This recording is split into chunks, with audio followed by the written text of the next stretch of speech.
मेरी बीती उमरिया सारी, ओ मेरी बीती उमरिया सारी भुला लो राधे, भुला लो वृंदावन गिरधारी, भुला लो वृंदावन गिरधारी।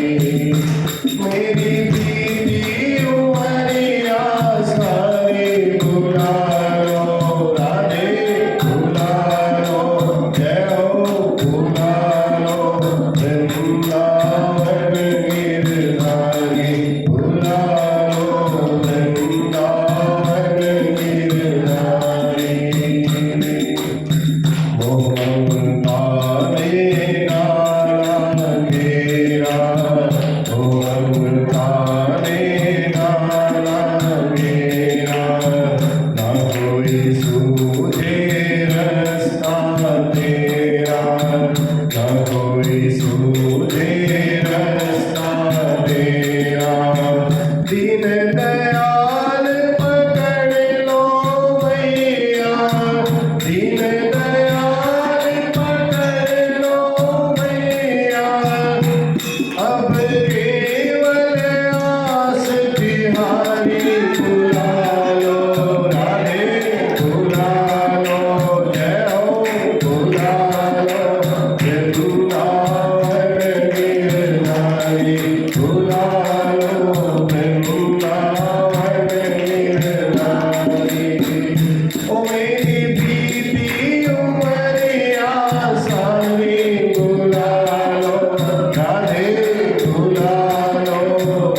वृंदारण्यं स्वपदरमणं भाविशद गीत कीर्तिः।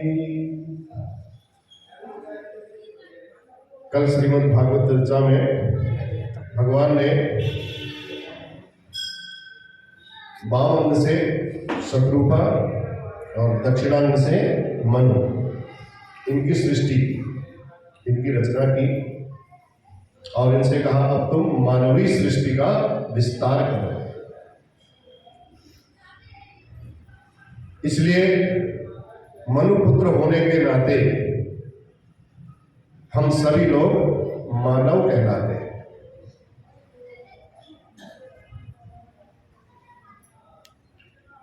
मनु और शत्रुपा की 5 संतानें हुई,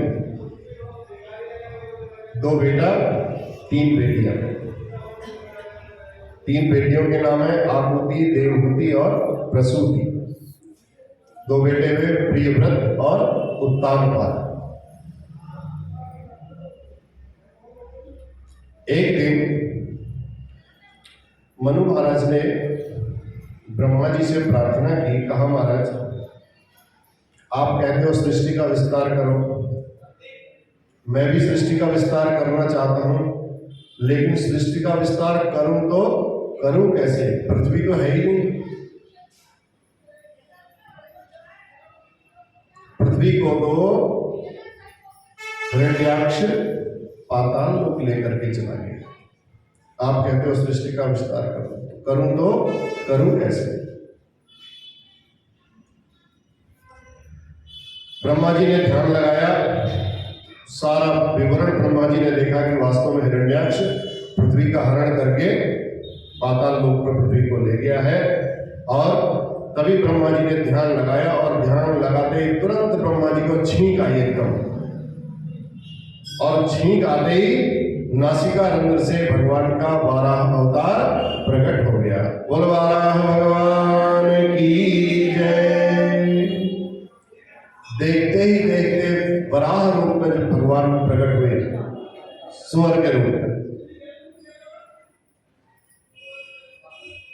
एकदम ऐसा शरीर बढ़ता गया उनका, बढ़ता गया, एकदम पर्वताकार शरीर हो गया, विशाल शरीर। देवताओं ने वराह भगवान के उस स्वरूप को देख करके उनका स्तवन किया, उनकी स्तुति की। कहा प्रभु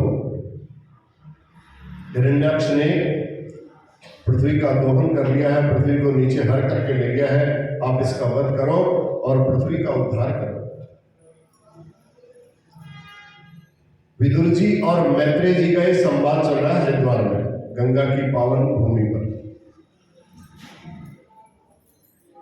तब विदुर जी ने पूछ लिया, कहा मैत्रेय ऋषि को, कहा प्रभु हिरण्याक्ष की आपने बात की तो बताइए, हिरण्याक्ष था कौन? इसकी इतना बड़ा कैसे हो गया जो पृथ्वी को हरण करके ही पाताल लोक में ले गया? सुनकर के बड़ा आश्चर्य होता है कि इतनी बड़ी पृथ्वी को कैसे हरण करके ले गया। किसका बेटा था ये? तब मैत्रेय मुनि बताते हैं महामुनि कश्यप की दिति, अदिति, तनु, काष्ठा, सुरसा आदि अनेक पत्नियां थी। उनमें जो दिति नाम की पत्नी थी वह दैत्यों की माता थी। एक बार कश्यप ऋषि सूर्यास्त के समय संध्या वंदन करने का समय होता है, संध्या का समय शाम के समय में संध्या वंदन आदि कर्म करके नित्य कर्म कर रहे थे, अपना पूजा पाठ कर रहे थे। सूर्यास्त के समय देवी दिति कश्यप ऋषि के पास आई और उनसे रति याचना करने लगी। कश्यप ऋषि ने समझाया, कहा देवी ये समय बिल्कुल उचित नहीं है। इस समय भगवान शंकर अपने गणों के साथ, अपने दूतों के साथ इस पृथ्वी पर विचरण करते हैं। ये समय देवताओं की पूजा का होता है। इस समय रति याचना करना आपका गलत है। दीदी के मन में ये बात अच्छी नहीं लगी। ऐसा घोरतमा वेला, ये बड़ी घोरतमा वेला है देवी, ये बहुत पुण्यदायिनी वेला है। इस समय पूजा पाठ करोगे तो उसका पुण्य कई गुना मिलता है।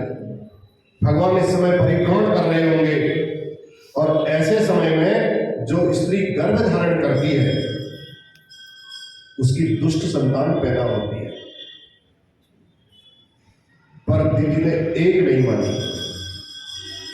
कश्यप जी ने सोचा हरी इच्छा करी ऐसी, भगवान की ऐसी ही इच्छा है तो मैं भी इसमें कुछ नहीं कर सकता।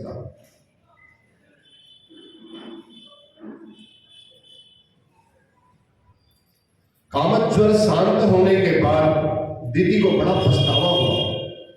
दीदी ने सोचा ओहो ये क्या कर दिया मैंने, अपने पतिदेव की आज्ञा न मान करके मैंने तो बहुत बड़ी गलती कर दी। तब मैत्रेय मुनि कहते हैं विदुर जी, अब दीदी को इतना पछतावा हुआ, इतनी देखो तपस्विनी होती थी स्त्रियां भी, 100 वर्ष तक उस गर्भ को पेट में ही रहने दिया दीदी ने। कहा दुष्ट संतान पैदा करने से तो अच्छा है मैं अपने पेट में ही रहूं। 100 वर्ष तक दीदी ने उस गर्भ को अपने पेट में ही धारण करके रखा, जन्मे नहीं दिया। अब उसके फलस्वरूप क्या हुआ, इतना तेज निकलने लगा दीदी से, स्वर्ग तक कंपायमान हो गया, ऐसी जलन होने लगी स्वर्ग में भी, बहुत तेज आभा दिखने लगी। देवता लोगों ने ब्रह्मा जी से पूछा महाराज इतना तेज किस बात का है? ब्रह्मा जी ने ध्यान लगाया तो ध्यान लगाते ही ब्रह्मा जी ने कहा देवताओं मैं समझ गया हूं, तुम घबराओ मत। मानसा में सुता ईश्वर पूर्वजा सनकादय। यहां ब्रह्मा जी ने देवताओं को आश्वासन दिया, सनक, सनंदन, सनातन और सनत कुमार, कहा ये मेरे मानस पुत्र हैं। एक बार सनक, सनंदन, सनातन भगवान का दर्शन करने के लिए वैकुंठ लोक पहुंच गए। कहा प्रभु की इच्छा है, दर्शन करने की इच्छा है, चलो चारों भैया दर्शन करने के लिए वैकुंठ श्रीहरि के पास पहुंच गए। जैसे ही प्रविष्ट होने लगे, भगवान के द्वारपाल थे जय और विजय।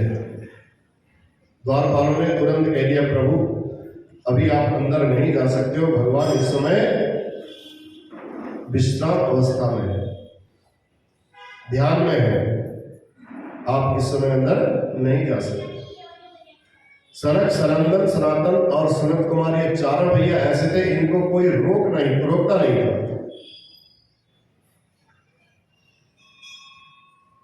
हैं तो बड़े उम्र में बड़े, लेकिन दिखने में लगते हैं केवल 5 वर्ष के।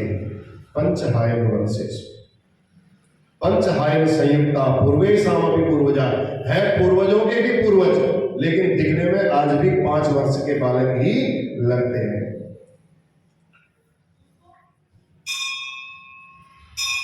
तो जय और विजय नाम के जो पार्षद थे, जब इन्हें रोका तो सनकादिकों को क्रोध आ गया, बड़ा गुस्सा आया। उन्होंने कहा तुम्हारी हिम्मत कैसे हुई कि आपने मुझे ऐसे रोक दिया। क्रोध में उन पार्षदों को सनकादिकों ने 3 जन्म तक ब्रह्म राक्षस होने का श्राप दे दिया। कहा जाओ तुम 3 जन्मों तक राक्षस बनोगे। अब वो जय विजय बेचारे, उन्होंने कहा महाराज हमारी क्या गलती है, हमारी तो ड्यूटी है, चरणों में गिर गए, कहा महाराज हमें माफ कर दो। अब वहां बहुत चर्चा हो रही थी दरवाजे पर, तो शिव जी के कान में भी ये चर्चा, भगवान विष्णु के कान में भी ये चर्चा सुनाई थी कि बाहर कुछ हल्ला हो रहा है। तो चारों भैयाओं को भगवान जैसे ही बाहर आए, भगवान ने देखा कि चारों भैयाओं को भगवान ने भी नमन किया। अब नमन करते हुए उनका स्वागत किया, उनको प्रणाम किया और सनकादिकों की दिव्य छटा का दर्शन करके सनकादिकों ने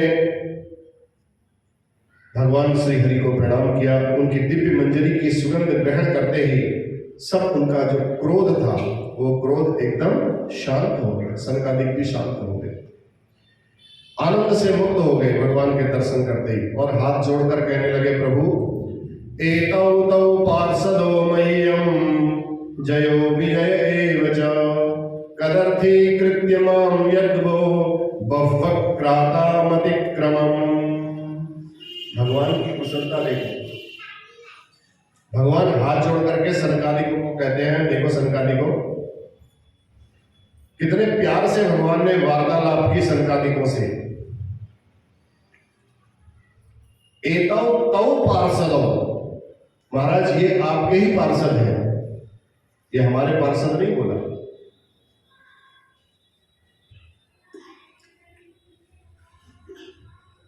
भगवान के दरवाजे पर आ गए थे ये दोनों पार्षद,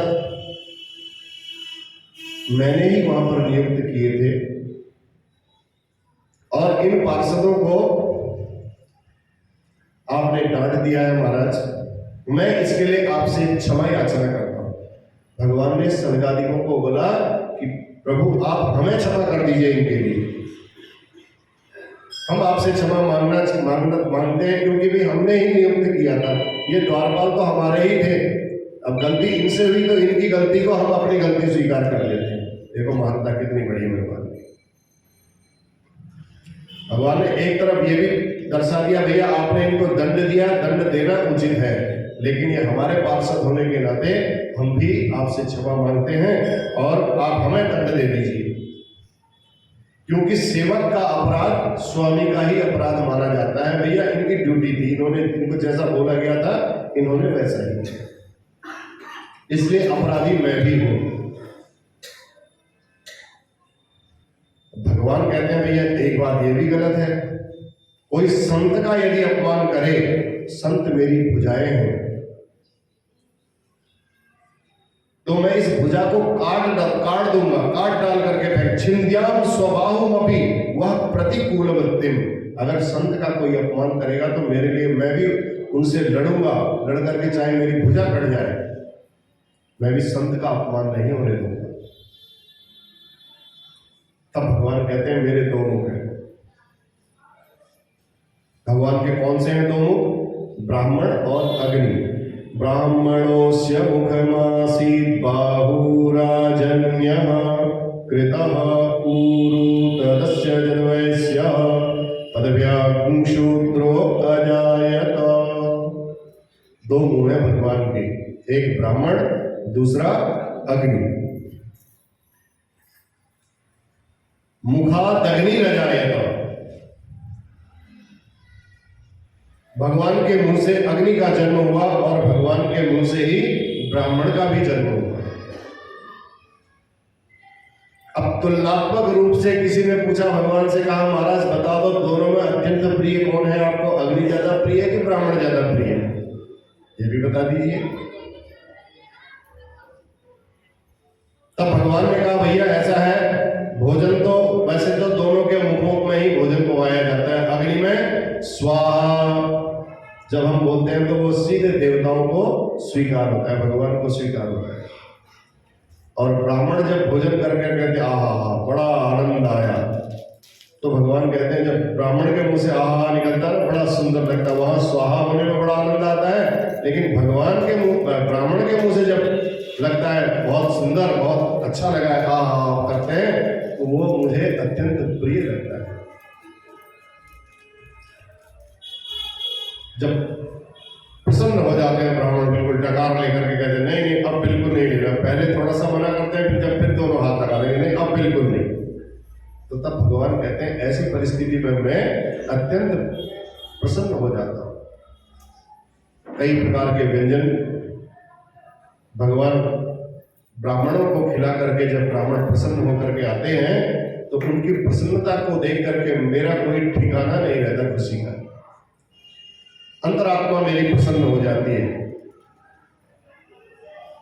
तो भगवान से पूछा भैया दोनों में से अग्नि वाले मुंह से पाना आपको ज्यादा अच्छा लगता है कि ब्राह्मण के मुंह से पाना ज्यादा अच्छा लगता है? तब भगवान कहते हैं नाहं तथात्मि यजमान हविर्विताने च्योतधृतप्लुतमदन्हुतभुङ्मुखेन यद ब्राह्मणस्य मुखतश्चरतो मुखासं दुष्टस्य मय्यवहितैर् निज कर्म पागैः। वो भगवान कहते हैं भैया देखो है तो मेरे ही दोनों, अग्नि भी मेरा ही मुंह है और ब्राह्मण भी मेरा ही मुंह है, परंतु दोनों में जितना ब्राह्मण के मुख से पा करके मैं संतुष्ट होता हूँ उतना अग्नि में स्वाहाकार से मैं प्रसन्न नहीं होता हूँ। स्पष्ट कह दिया। जब ब्राह्मण घी से लपेटा हुआ, घी में डुबाया हुआ मालपुआ जब मुंह में डालते हैं बड़े प्रसन्न होते हैं, खाते समय जब बोलते हैं आ करके तो बड़ा आनंद आता है। ब्राह्मण को आनंद आया तो मैं गदगद हो जाता, मैं बड़ा प्रसन्न होता हूं। संकालिकों को सम्मान पूर्वक नमन किया श्री हरि ने, भगवान विष्णु ने उनको विदा किया और संकालिकों के साथ से भगवान के जो पार्षद थे जय और विजय, आज वही माता दीति के गर्भ में हिरण्याक्ष और हिरण्यकश्यप के रूप में आ चुके हैं। तो संकालिकों के हिसाब से ही ब्रह्मा जी ने बताया, ये सारा रहस्य ब्रह्मा जी को बताते हुए ब्रह्मा जी ने कहा देवताओं को आप लोग घबराइएगा नहीं, ये श्राप वसात वही भगवान के पार्षद हैं जिनको संकालिकों का श्राप लगा है। आने वाले समय में भगवान नारायण आपकी अवश्य रक्षा करेंगे, समय आने पर उनका उद्धार हो जाएगा। बाकी उनका सामना करने वाला कोई संसार में दूसरा नहीं है। देवता उस समय की प्रतीक्षा करने लगे, उस काल की प्रतीक्षा करने लगे। 100 वर्षों के बाद दिति माता ने दोनों बच्चों को जन्म दिया, जिनका नाम पड़ा हिरण्याक्ष और दूसरे का नाम पड़ा हिरण्यकश्यप। जैसे ही वराह भगवान का शरीर देखते ही देखते पर्वताकार हो गया, ऐसे ही इन दोनों भाइयों का शरीर भी जन्म लेते ही तुरंत पर्वताकार होना शुरू हो गया। दिविस्पृशो हेम क्रीट कोटि भी।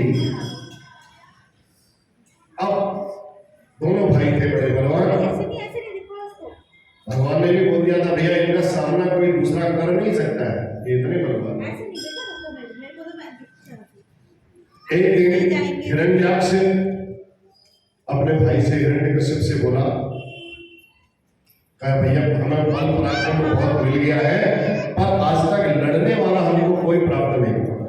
हमारी लड़ने की बड़ी इच्छा हो रही है, कोई लड़ने वाला हमें मिल ही नहीं रहा है। चलो हम चलते हैं। दोनों भाई अपनी गदा उठाई और दोनों का कोई तो मिलेगा रास्ते में, जबरदस्ती लड़ लेंगे, किसी से नहीं। दोनों भाई ने गदा उठाई, जोर से अट्टहास किया, गर्जना की और चल दिए दिग्विजय करने के लिए। चारों दिशाओं में विजय प्राप्त करने के लिए दोनों भाई निकल पड़े। सबसे पहले हिरण्याक्ष और हिरण्यकश्यप ने स्वर्ग पर हमला कर दिया। स्वर्ग में जाकर के जैसे उन्होंने गदा उठा करके जोर से अट्टहास किया, गरजे, देवता लोगों ने तुरंत उनकी आवाज सुनकर के ऐसे भय से कांपते हुए सारा स्वर्ग खाली कर दिया। गुफाओं में जाकर के छिप गए सारे देवता। अब देवताओं का अपमान पुनः वापस आ गया। जब कोई नहीं मिला तो समुद्र में घुस गया हिरण्याक्ष। दोनों भाई समुद्र के भीतर प्रविष्ट हुए, वहां जाकर के वरुण देवता को ललकारने लगे। कहा भैया आपका नाम मैंने बहुत सुना है और चलो आपके साथ ही दो हाथ कर लेते हैं।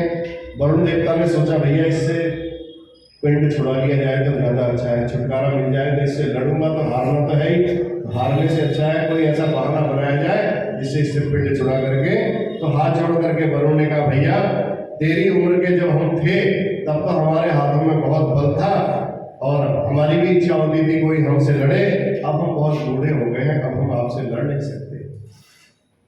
हम आपको आशीर्वाद देते हैं, जाओ भगवान से प्रार्थना करते हैं कि जल्दी ही तुम्हारी कोई ये इच्छा पूरी होगी, लड़ने की जो तुम्हारी इच्छा है।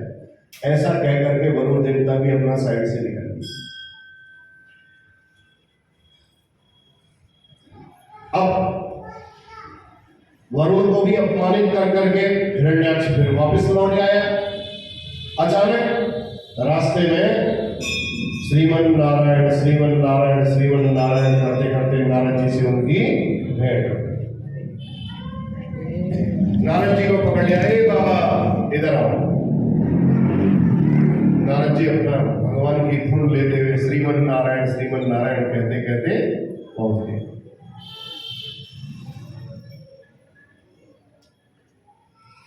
नारायण नारायण की खूब रट लगाए रहते हो, कुछ लड़ना भिड़ना भी आता है कि खाली नारायण नारायण कहना आता है? नारद जी बोले, नहीं भैया, लड़ना भिड़ना हमें कुछ नहीं आता है, लड़ाना भिड़ाना जरा ज्यादा आता है, हम ये बात जानते हैं। लड़ना भिड़ना नहीं आता भैया। मनी मन में बोला, उनको नहीं बोला। अंत तो गलवा, अब ये सब कोई यहाँ है नहीं लड़ने लायक, चलो ये पृथ्वी को उठा करके ही ले चलते हैं, कोई तो आएगा और कोई उपाय नहीं है। पृथ्वी को उठाया और सीधे पाताल लोक लेकर के चला गया, जल में प्रविष्ट हो गया। इधर ब्रह्मा जी ने भगवान का ध्यान किया, प्रभु का ध्यान किया। ब्रह्मा जी की छींक से नासिका रंध्र द्वारा, जैसे बताया, भगवान वराह प्रकट हो गए। अंगूठे जैसा भगवान का स्वरूप था, लेकिन देखते ही देखते भगवान वराह भी पर्वताकार स्वरूप में हो गए। देवता हाथ जोड़ करके वराह भगवान की स्तुति करने लगे और गर्जना करते हुए वराह ने तुरंत जल के अंदर प्रवेश कर लिया। जल में जैसे ही प्रविष्ट हुए, हिरण्याक्ष के चंगुल से पृथ्वी को पकड़ा, अपनी सूंड पर, दांत पर, अपने मुंह के दांत पर ऐसे पृथ्वी को उठाया और सीधे ऊपर लेकर के आए। पीछे पीछे हिरण्याक्ष और हिरण्यकश्यप दौड़े दौड़े।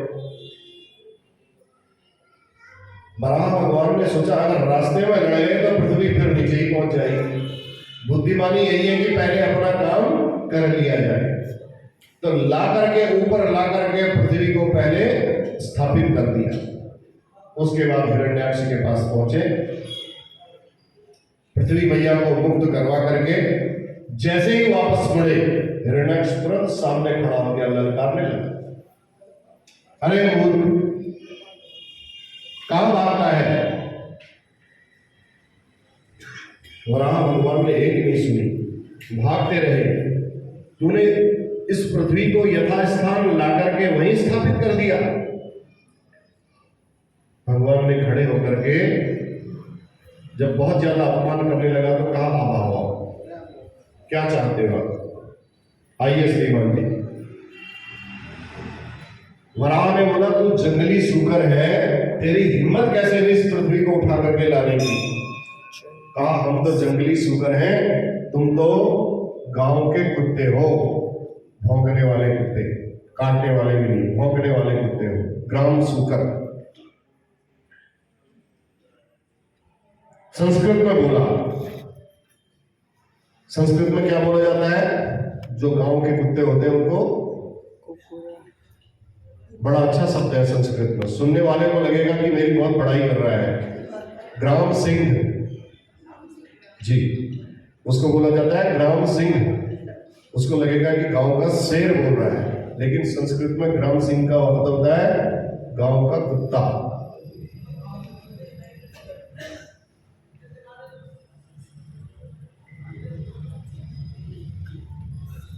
सत्यम वयम भो वनगोचरा मृगा युष्मत् विधान मृगये ग्राम सिंहान। तुमने ठीक पहचाना, हम तो वनगोचर है भैया, जंगलों में चलते हैं। वराह भगवान ने कहा, तुम तो खाली भौंकने के ही काम के हो और तुम्हारे भौंकने से किसी को कोई फर्क नहीं पड़ता है। जब गलियों में कुत्ते भौंकते रहते, चलने वाला तो चलते ही रहता है ना, वो पीछे को मुड़ के थोड़ी देखता है। वो तो कहता तू भौंकते रहो भैया, मेरे को थोड़ी अपना काम छोड़ देते तेरे चक्कर। ऐसा जब वराह भगवान ने बोला तो हिरण्याक्ष लाल पीला हो गया, उसको ऐसा क्रोध आया, तुरंत गदा घुमा करके उसने एकदम प्रहार करने की जैसे ही सोची भगवान पर, उसकी गदा हाथ से छूट गई। देवता लोग घबरा गए कि भैया अब ये क्या हो रहा है। देवता लोग इशारा करने लगे भगवान की तरफ, प्रभु जल्दी कीजिए, सूर्यास्त के बाद, सूर्यास्त होने वाला है। सूर्यास्त के बाद एक नियम है, राक्षसों का बल बढ़ जाता है। निशाचर है ना ये लोग, रात्रिचर। रात्रि में जो पार्टियां होती हैं, ये रात्रिचर लोग करते हैं। तो तो ज्यादा रात्रि में जगना उचित नहीं है। रात्रि में राक्षसों के लिए ही बनाई गई। तो भगवान को हंसी आने लगी। भगवान ने कहा सूर्यास्त हो गया है, ये कह रहे हैं इनका बल बढ़ जाएगा, तो कितने डरे हुए हैं, मेरी शक्ति पर भी आज संदेह कर रहे हैं। भयंकर युद्ध हुआ। युद्ध में बहुत माया हिरण्याक्ष ने दिखाई, रूप बदल कर, वेश बदल बदल करके भगवान से युद्ध किया, पर भगवान मायापति के सामने उसकी एक भी माया नहीं चली। अंत तो गत्वा भगवान ने एक थप्पड़ उसके गाल में खींच करके मारा और कर्ण मूल में मारा, एक खींच करके थप्पड़। यथा त्वाष्ट्रम मरुत्पति, जैसे ही गाल में एक थप्पड़ हिरण्याक्ष के लगा, उसकी आंखें बाहर निकल आई। त्वाष्ट्रम मरुत्पति कर्ण मूलेन हन यथा त्वाष्ट्रम मरुत्पति, आंखें तुरंत उसकी बाहर चली आई और मुंह से रक्त वमन करता हुआ, रक्त की खून की उल्टियां करता हुआ धड़ाम से हिरण्याक्ष धरती पर गिरा और देवताओं ने जय जयकार नहीं बोली। देखो देवता लोग डरे हुए थे उस हिरण्याक्ष को देख करके। अब जय जयकार बोलते हैं, उनको लगा कि कहीं ये बेहोश हुआ, उठ करके आया तो फिर ये कहीं हमारी खैर ले लेगा। देवता लोग भी बड़े चालाक होते हैं। अब देवताओं ने आपस में कानाफूसी की, भैया क्या बोले, कैसे बोले। भगवान की स्तुति करना भी जरूरी है, क्योंकि भगवान ने इतना बड़ा काम किया, चाहे बेहोशी हो। तो उन्होंने बीच की बात बोली, जिससे हिरण्याक्ष को भी सुनने में अच्छा लगे और भगवान का भी काम हो जाए, उनकी भी स्तुति हो जाए। जिंदा निकल गया तो कहीं लेने के देने न पड़ जाए, ये मन में एक चिंता थी। फिर देवताओं ने स्तुति की, अहो इमाम को नुभेद संस्थितिम, अरे ये कितना भाग्यशाली है। हिरण्याक्ष के लिए बोलते हैं, हे प्रभु आपने इसको मार करके कौन सी गति प्रदान की, क्योंकि आपके हाथों मारा गया, ये तो बड़ा भाग्यशाली है। क्योंकि इस जगत में इसके समान भाग्यशाली हमने आज तक कोई दूसरा नहीं देखा, हमें कोई दूसरा दिखाई नहीं पड़ता है कि जो भगवान के हाथों मारा जाए। वहां भगवान की स्तुति भी हो रही है और उसको भाग्यशाली भी कहा जाता है। यम योगिनो योग समाधिनारहो ध्यायन्ति लिंगाद सदो मुमुक्षया तस्यैष दैत्यत् ऋषभः पदाहतो मुखम प्रपश्यस्तनुत्ससर्जः। देवता लोग कहते हैं, हे प्रभु बड़े बड़े योगी लोग, योगींद्र मुनींद्र संत निरंतर योगाभ्यास करते हैं, तब जाकर के आपकी समाधि की एक झलक उनको मिलती है। प्रभु कितनी साधना करने के बाद ये आपका दिव्य दर्शन प्राप्त होता है। और इस भाग्यशाली को देखो, इस दुष्ट को देखो, नहीं बोला देवताओं ने, अभी भी मन में शंका है उनके। इस भाग्यशाली को देखो, आपकी कमल की छटा का दर्शन करते करते इसने अपने शरीर से प्राण त्याग दिए।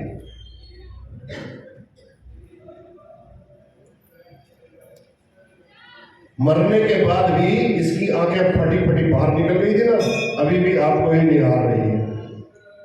ये बड़ा भाग्यशाली है प्रभु। तब देवताओं इतना बड़ा भागी है, भगवान ने तुरंत उसके ऊपर एक पांव से मारा, जोर से, तो धड़ाम से लुढ़क करके वो उधर गया। अब देवताओं को विश्वास हो गया कि वास्तव में ये मर गया, पक्का हो गया। अब खुल करके देवताओं ने उसकी स्तुति छोड़ दी, अब भगवान की स्तुति प्रारंभ कर दी।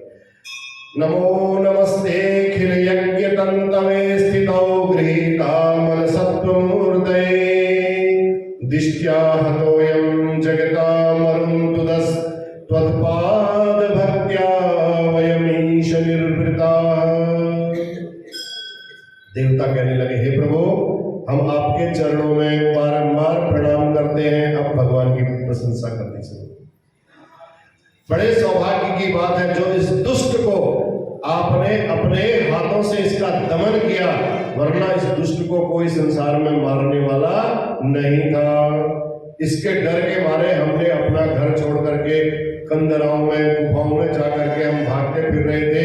प्रभु आपने हमारे ऊपर बड़ा भारी अनुग्रह किया है, आपकी जय हो। खूब प्रशंसा करते करते देवता लोगों ने भगवान की बड़ी प्रशंसा की जोखिम नहीं लेते देवता लोग, ज्यादा रिस्क नहीं लेते। भगवान को प्रणाम किया, प्रभु ने उनको आशीर्वाद दिया देवताओं को, और अंतर ध्यान हो गए। अब पृथ्वी पर सृष्टि का विस्तार मनु महाराज ने, देखो ये पृथ्वी यहां पर आकर के अब टिकी। अब मनु और शतरूपा ने इस पृथ्वी पर सृष्टि बढ़ाने का आगे क्रम प्रारंभ किया। तो श्रीमद् भागवत में मनु और शतरूपा की 3 बेटियां बताया। 3 बेटियों का वंश पहले बताया गया है, 2 बेटों का बाद में बताया गया है। तो 3 बेटी थी, आकुति, देवहूति और प्रसूति। तो 3 बेटियों में जो मझली बेटी थी, बीच की बेटी थी, उसका नाम था देवहूति। तो देवहूति का विवाह किसके साथ हुआ? कर्दम ऋषि के साथ। तो कर्दम जी ने विवाह किया। कर्दम जी को भगवान ने, बड़ी तपस्या करते थे कर्दम ऋषि, तो भगवान ने उनको आशीर्वाद दिया था कि तुम्हारी तपस्या से मैं बहुत प्रसन्न हूं, एक न एक दिन पुत्र रूप में अवश्य मैं तुम्हारे घर पर आऊंगा। ये बात कर्दम ऋषि को पता थी, इसीलिए कर्दम ऋषि ने देवहूति के साथ विवाह कर लिया। लेकिन देवहूति से जब शादी हुई तो कर्दम ऋषि ने एक शर्त रखी। देवहूति को कहा, देवी देखो, हम विवाह तो करेंगे, लेकिन एक संतान होते ही हम तुरंत जंगल को चले जाएंगे, हम घर गृहस्थ में ज्यादा नहीं रहेंगे। देवहूति ने उस शर्त को स्वीकार कर लिया। हर्षोल्लास पूर्वक बड़ी प्रसन्नता से विवाह संपन्न हुआ। पुत्री से विदा लेकर माता पिता तो अपनी नगरी को लौट गए, पर शादी होते ही कर्दम जी घर पहुंचे और घर जाकर के, अब उनको आदत थी, वो ध्यान लगाते थे, शुरू से ऐसी आदत थी उनको। भगवान की शाम का समय था, पूजा कर रहे थे, पूजा करते करते भगवान का ध्यान लगाया और ध्यान लगाते लगाते उनकी समाधि लग गई। कर्दम ऋषि समाधि लगा करके कई वर्ष हो गए कि भगवान के ध्यान में ही मग्न। देवहूति पतिव्रता थी। देवहूति ने कहा, मेरे पति को कहीं व्यवधान न हो जाए उनके इस ध्यान में, उनके इस तप में, इस पूजन में। इसलिए देवहूति भी उन्हीं की तरह उनकी सेवा शुश्रूषा करती रही और अपना सारा देवहूति ने श्रृंगार उतार करके उनकी सेवा में समर्पित बनी रही। कई वर्षों बाद कर्दम ऋषि की समाधि जब भंग हुई, कर्दम ऋषि ने देखा कि देवहूति, अरे, उसकी काया को देख करके, उसके शरीर को देख करके कर्दम जी को बड़ा दुख हुआ। तुष्टोऽहमद्य तव मानवी मानदाया शुश्रूषया परमया परया च भक्त्या यो देहिनामयमतीव सुहृत् स्वदेहो नावेक्षितः समुचितः क्षपितुं मदर्थे। कर्दम जी कहने लगे, अरे मनु की पुत्री, अरे मानवी, हम तेरे को देख करके बहुत प्रसन्न हैं, गदगद हैं हम तेरी सेवा को देख करके, धन्य है तुम। संसार में व्यक्ति अपने शरीर की बड़ी रक्षा करता है, शरीर सबको बहुत प्यारा लगता है, पर तुमने मेरी सेवा के लिए इस शरीर को भी तुमने कोई महत्व नहीं दिया। मैं बहुत प्रसन्न हूं, बोलो क्या चाहती है? देवहूति ने कहा, महाराज, पति ही मेरे लिए परमेश्वर के रूप में है, मैं आपके बिना कहीं और कैसे जा सकती हूँ? आप समाधि में बैठ गए तो मेरा धर्म है आपकी सेवा करने का। यदि आप मेरे ऊपर प्रसन्न हैं, कुछ देना ही चाहते हैं महाराज, तो हम लोग देखो सब गृहस्थ में आए हैं, गृहस्थी धर्म है हमारा, और हमारी एक संतान तो होनी चाहिए, ये आपकी और हमारी एक शर्त थी महाराज। बस मुझे कुछ नहीं चाहिए, कर्दम जी से कहा, बस एक संतान की इच्छा है। और तुरंत कर्दम जी ने कहा, ठीक है। हाथ में जल लिया, हाथ में जल लेकर के संकल्प किया उन्होंने। संकल्प करके जल जैसे ही छोड़ा, कर्दम ऋषि ने इतना सुंदर विमान बन करके तैयार होकर के आ गया, कामद विमान। संकल्प के द्वारा ही वो चलता है, उसमें डीजल पेट्रोल फ्यूल की कोई जरूरत नहीं। बस मन से सोचो, यहां से जहां जाना है आपको तुरंत उसको सोचो और वो सीधे उसी रास्ते को चलेगा। जब कामद विमान में कहा देवी चलो, अद्भुत विमान बनकर के जब तैयार हुआ, कामना करनी है उसमें कि तुम्हें इस स्थान को चलना है। जब महासंकल्प से तैयार हो गया तो देवहूति को कहा देवी बैठो इसमें, आपको घबराने की कोई आवश्यकता नहीं है, घबराइए बताओ। अब विमान को देखती है देवहूति, बड़ा सुंदर स्वर्ण जटित, सारे हीरे मोती लगे, और अपने शरीर को देखते इतना गंदा शरीर, ठीक से उसने कभी स्नान भी नहीं किया, पति की सेवा में ही लगी रही कई हजार वर्षों तक। कर्दम जी समझ गए कि ये इसमें चढ़ने में इसको लज्जा आ जाएगी, ये इसमें नहीं बैठेगी, ये घबरा रही है। निमज्जास्मिन् हृदय भीरु विमानामिव मारुः। कर्दम जी कहने लगे देवी जाओ, इस सामने सरोवर है ना, इस सरोवर में तुम स्नान करो, पहले सरोवर की ओर जाओ, स्नान करो, और स्नान करके तुम आओ, फिर इस विमान पर बैठो। जैसे ही पति की आज्ञा मान करके उस सरोवर में, नदी में स्नान करने के लिए गई, सतनी 10 कन्या, 1000 कन्याएं तुरंत वहां उस सरोवर में उपस्थित हो गई, जिन्होंने बढ़िया करके उबटन लगा करके, बढ़िया सा शैम्पू साबुन जो भी होता है, उबटन ही होता, उबटन लगा करके उस देवहूति को स्नान कराया, और इतनी सुंदर उसको, इतना सुंदर उसको बना दिया। और जब दिव्य देह उनका चमकने लगा, अप्सराओं जैसा दिव्य देह हो गया देवहूति का। देखो कितने तपस्वी हुआ करते थे उस समय, संकल्प मात्र से विमान पैदा कर दिया। और देवी को कहा तुम स्नान करने जाओ, तो 10,000 कन्याएं स्नान करवाने के लिए उपस्थित हो गई। जब दिव्य देह चमकने लगा, दोनों दंपति उस विमान में बैठे, प्रविष्ट हुए। वर्षों तक विषयों का भोग करते हुए कई वर्ष बीत गए। समय अनुसार कालांतर में उन्होंने 9 बेटियों को जन्म दिया, कर्दम और देवहूति ने। 9 बेटियां कला, अनुसुईया, श्रद्धा, हविर्भू, गति, क्रिया, ख्याति, अरुंधति और शांति, ये 9 बेटियां। अब कर्दम जी सोचने लगे, 1000 वर्षों तक गृहस्थ जीवन को भोगते भोगते, ओहो फिर मैं माया के चक्कर में फंस गया। शादी से पहले सोच रहे थे एक संतान होगी तो हम जंगल को चले जाएंगे, लेकिन यहाँ तो वर्षों तक घूमते घूमते 9 संतान पैदा हो गई, पता ही नहीं चला। चलो अभी भी कुछ नहीं बिगड़ा है, निकल लो, खिसक लो यहाँ से। ये दुनियादारी साथ रहेंगे तो बढ़ती ही जाएगी, इसका कोई भरोसा नहीं है। कर्दम जी तुरंत खड़े हुए, देवहूति को कहने लगे देवी भाई अपने राम अब चलते हैं, देखो हमने एक संतान का वचन दिया था, अब 9 संतान हो गई हैं, अब हम चलते हैं। देवहूति ने तुरंत चरण पकड़ लिए, कहा महाराज कहाँ जा रहे हैं? बेटियां हैं महाराज, इनका ब्याह भी तो करना है, जिम्मेदारी भी तो है महाराज, ये अपने अपने घर चली जाएंगी, तब तक कौन देखेगा महाराज इनको, कौन इनकी शादी करवाएगा?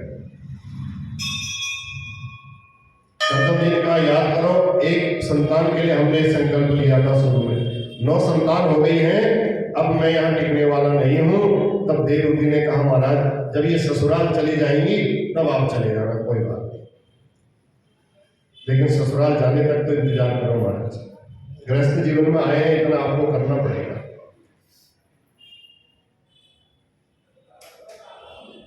कर्दम जी मान गए। तो कर्दम जी को फिर कहने लगी प्रभु आप तो चले जाओगे जंगल में, बताओ बुढ़ापे में मेरा सहारा कौन बनेगा? कर्दम जी को जैसे ही ऐसा बोला तो कर्दम जी को तुरंत याद आ गया। कर्दम जी ने कहा हाँ एक बार प्रभु ने बोला था मैं बेटा बन करके तेरे घर में आऊंगा। बस प्रभु का दिया हुआ वचन जैसे ही करदम जी को याद आया, करदम जी कहने लगे बिल्कुल, प्रभु से बोले प्रभु आपका दिया हुआ वचन कभी मिथ्या हो ही नहीं सकता है, कभी झूठा हो ही नहीं सकता है। सहाहं स्वांस कलया तद्वीर्येण महामुने तव क्षेत्रे देवहूत्यां प्रणेष्ये तत्व संगीताम। प्रभु ने मुझे ये वचन दिया था कि मैं तेरा बेटा बनकर के आऊं। मृषाल होय देव ऋषि वाणी, भगवान की वाणी कभी मिथ्या हो ही नहीं सकती है। करदम जी रुक गए। अब की बार देवहूति माता गर्भवती हुई तो भगवान साक्षात भगवान देवहूति मां के गर्भ में पधारे। कालांतर में देवहूति के गर्भ से भगवान कपिल के रूप में प्रकट हुए। बोलो कपिल भगवान की। देखो कपिल भगवान जब प्रकट हुए तो दिव्य दर्शनों के लिए स्वयं विधाता भी, ब्रह्मा जी भी उनके दर्शन करने के लिए अपने ऋषि पुत्रों के साथ वहां पहुंच गए। 9 ऋषि पुत्र थे ब्रह्मा जी के, मरीचि, अत्रि, अंगिरा, 10 थे ना। और नारद जी ने तो कह दिया भैया विवाह नहीं करेंगे, इसलिए 9 पुत्र थे। नारद जी तो अपना भ्रमण करने के लिए पहले निकल गए थे। तो 9 पुत्र जो थे मरीचि, अत्रि, अंगिरा, पुलस्त्य, पुलह, क्रतु, भृगु, वशिष्ठ और अथर्व ऋषि। ये 9 ऋषियों के साथ ब्रह्मा जी भी करदम ऋषि के यहाँ पहुंच गए। अरे करदम जी ने जब देखा तो बड़ा स्वागत किया ब्रह्मा जी का। कहा महाराज बड़ी कृपा की आज आपने, आप हमें बताते हम आपके दर्शन करने के लिए आ जाते। आज हमारे यहाँ पधारे हैं, बहुत हमारा अहोभाग्य है, आपके दर्शन करके हमारे सब कष्ट दूर हो गए हैं। ब्रह्मा जी ने कहा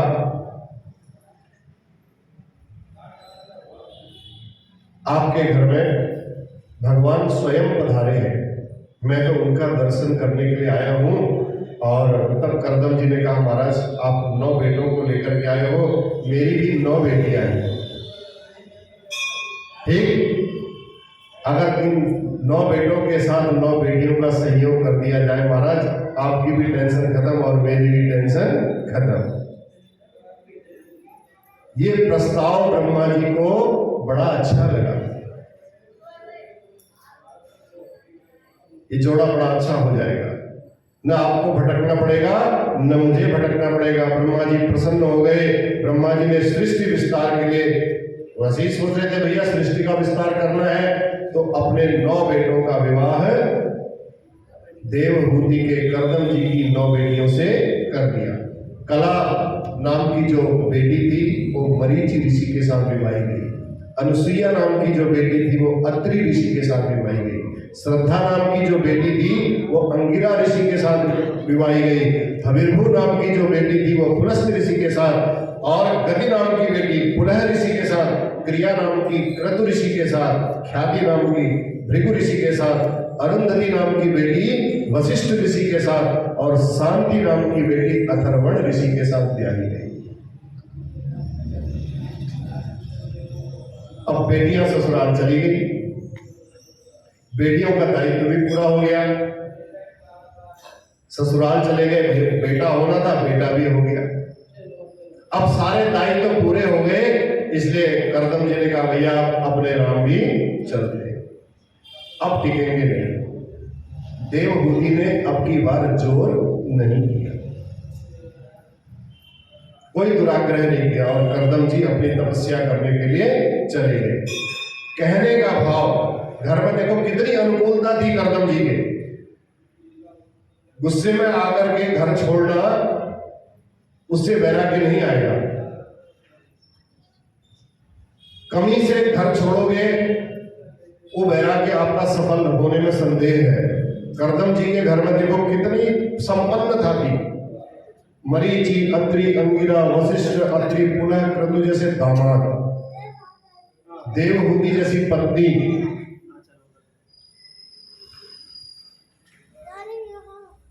अनुकूलता में विरक्ति हुई उनको। सब कुछ घर संपन्न है, रहने के लिए घर भी है, इतना अच्छा कामत विमान, इतनी सुंदर पत्नी, लेकिन फिर भी उन्होंने ग्रह का त्याग कर दिया। तो कहने का भाव हुआ घर में कितनी भी अनुकूलता हो, परंतु चतुर्थ चरण जब आए तो घर की आसक्ति को धीरे धीरे त्याग देना चाहिए। सब कुछ संपन्न होने के बाद त्याग करो, वो त्याग सर्वश्रेष्ठ है। ये शिक्षा इस कथा के माध्यम से है। परिवार के लोग डांटेंगे, फटकारेंगे, दुत्कारेंगे, अनुकूलता नहीं होगी, तब विरक्ति होगी, वैराग्य आएगा तो वैराग्य पता नहीं कितने दिनों तक टिकेगा। कर्दम जी की अनुकूलता देखो, देवहूति जैसी पत्नी, बेटियां अनुसुईया, सुनी होगी अनुसुईया की कथा, भृगु जैसे दामाद, वशिष्ठ जैसे, और बेटा कैसा, कपिल जैसा, साक्षात भगवान। कितना अनुकूल नहीं था उनका घर, बताइए। लेकिन फिर भी उन्होंने बोला नहीं, अब घर में नहीं रहना है, अब घर को धीरे धीरे त्यागना है। किसी मामले में कोई कमी नहीं की, रहने के लिए कोई सुविधा, खाने पीने की कोई किसी बात की कमी नहीं। कामत विमान इतना, जो कामना करो, जो सोचो मनी मन में, तुरंत वो आपके सामने में आ जाए। फिर भी कर्दम जी विरक्त होकर के इस संसार से तपस्या करने के लिए चल गए। अब आश्रम में केवल 2 व्यक्ति बचे, 2 सदस्य बचे, और देवहूति और कपिल भगवान। देवहूति मां अपने पुत्र के पास आई, क्योंकि कर्दम जी ने बताया था कि हमारे घर में भगवान आने वाले हैं पुत्र रूप में। तो देवहूति को पता था कि मेरा बेटा नहीं, ये तो साक्षात भगवान है। तो देवहूति अपने बेटे के पास आई, बोली बेटा, निर्विण्णानितरा भूमन् सदिन्द्रिय दर्शनात् येन संभाव्यमानेन प्रपन्नान्नं तमः प्रभो। देवहूति कहती है, बेटा देख, तुम तो साक्षात भगवान का रूप हो, तुम बहुत ज्ञानी हो, मैं जानती हूं। एक बात मैं पूछती हूं आपसे बेटा, संसार में मैंने इतना सुख भोगा है, इतना सुख भोगा है, इतना सुख शायद कोई स्त्री कल्पना कर सकती है। इतने हजार वर्षों तक मैंने सुख का भोग किया, हर प्रकार की अनुकूलता थी, हर प्रकार का वैभव। मायके में भी मैं राजकुमारी की तरह थी, और ससुराल में आई तो कर्दम जैसे परम योगी मुझे पति मिले, कामत विमान जैसा दिव्य विमान मिला, सब प्रकार का भोगों का मैंने सेवन किया। परंतु इतना सब पाने के बाद भी मेरा मन आज भी असंतुष्ट है, मेरी आत्मा तुष्ट नहीं है, संतुष्ट नहीं है। मेरा मन अभी भी असंतुष्ट है बेटा। आज मैं तुझे अपना केवल बेटा ही नहीं समझ रही हूं। सुना है तेरे पिताजी के मुंह से ही मैंने सुना था, तू साक्षात भगवान के रूप में हमारे घर में आने वाला है, तू ब्रह्म ज्ञान से संपन्न है बेटा। मैं चाहती हूं कि अपना ज्ञान की तू तलवार उठा, ज्ञान का खड्ग उठा, और मेरे अंदर जो अज्ञान का ये वृक्ष पैदा हो गया है, उसको तू उस खड्ग से काट करके जड़ से समाप्त कर दे। मैं तुम्हारी शरण में आई हूं बेटा। तम त्वां गताहं शरणं शरण्यम, आपकी ही शरण में शरण्य हूं। स्वभृत्य संसार तरो कुठारम, इस कुठार से संसार कई जुए, ऐसा मेरा अज्ञान रूपी वृक्ष है, इस वृक्ष को तो बेटा इस कुठार से काट दे। जिज्ञासया हम प्रकृते पुरुषस्य नमामि सद्धर्मविदां वरिष्ठम्। कपिल भगवान ने 8 अध्यायों में बड़ा अद्भुत सांख्य योग का उपदेश दिया। सांख्य योग के प्रवर्तक है कपिल भगवान। इन 8 अध्यायों को कपिलाष्टाध्यायी के नाम से भी जाना जाता है। कपिल भगवान कहते हैं, मां, संसार में चाहे जीव कितने विषय भोग ले, कितने विषय इस जीव को प्राप्त हो जाए, पर वास्तविक तृप्ति इसे नहीं मिल सकती। उन भोगों से, संसारिक भोगों से वास्तविक तृप्ति नहीं मिलती है। इंद्रियों का तर्पण है विषय। आत्मा तो इंद्रियां तृप्त हुई लेकिन आत्मा तो तृप्त नहीं हुई, वो अतृप्त ही रह जाती है। और विषय तो अपूर्ण है। अब विषय को तुम मान लो कि पूर्ण हो जाएंगे, इनसे तृप्ति हो जाएगी, इनसे कभी तृप्ति होने वाली नहीं है। उन्हें पाकर के, जब विषय अपूर्ण है तो उन्हें पाकर के हमें पूर्ण तृप्ति कैसे हो सकती है बताओ?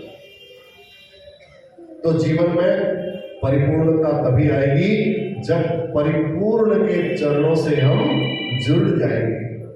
भगवान के लिए एक श्लोक बोलते हैं, सबसे आरती में भी बोलते हैं। कैसे हैं भगवान? देखो, ओम पूर्णमदः पूर्णमिदं पूर्णात् पूर्णमुदच्यते पूर्णस्य पूर्णमादाय पूर्णमेवावशिष्यते। पूर्ण है भगवान स्वयं।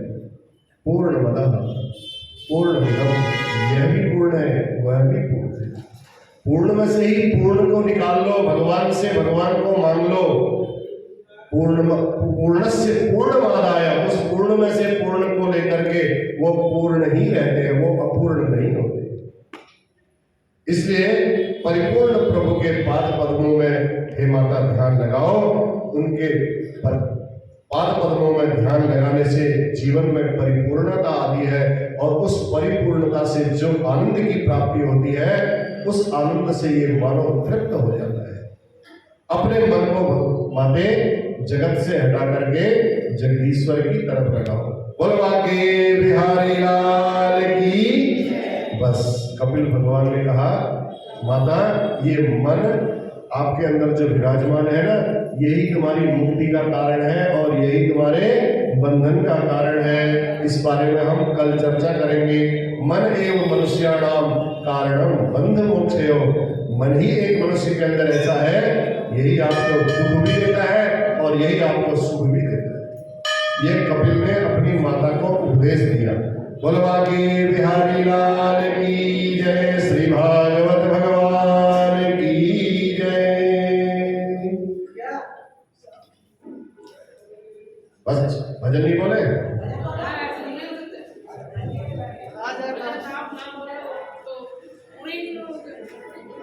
नहीं होती है।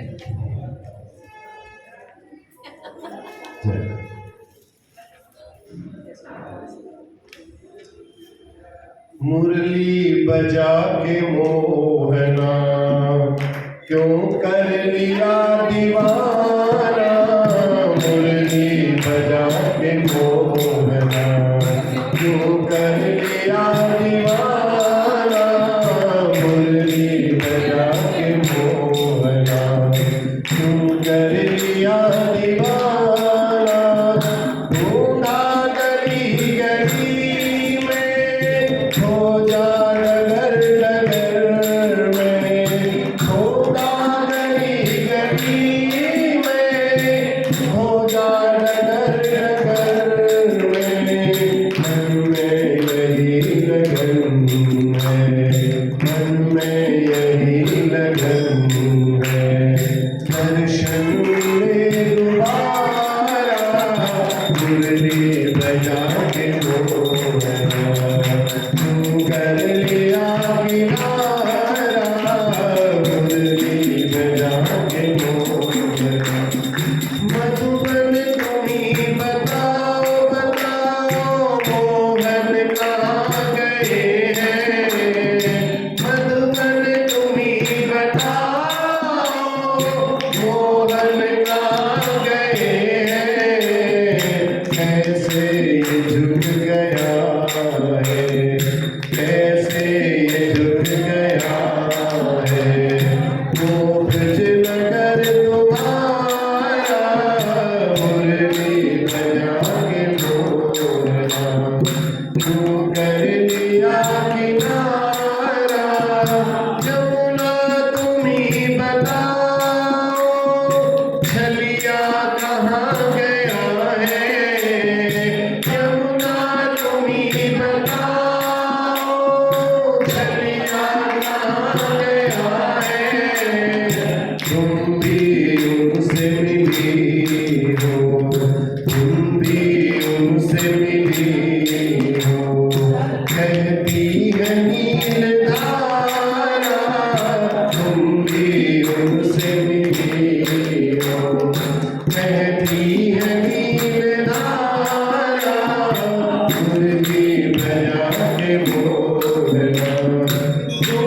है अश्रुधारा, मुरली बजा के मोहना तू कर लिया किनारा, मुरली बजा के मोहना, मुरली बजा के मोहना, मुरली बजा के मोहना। बोल बाके बिहारी लाल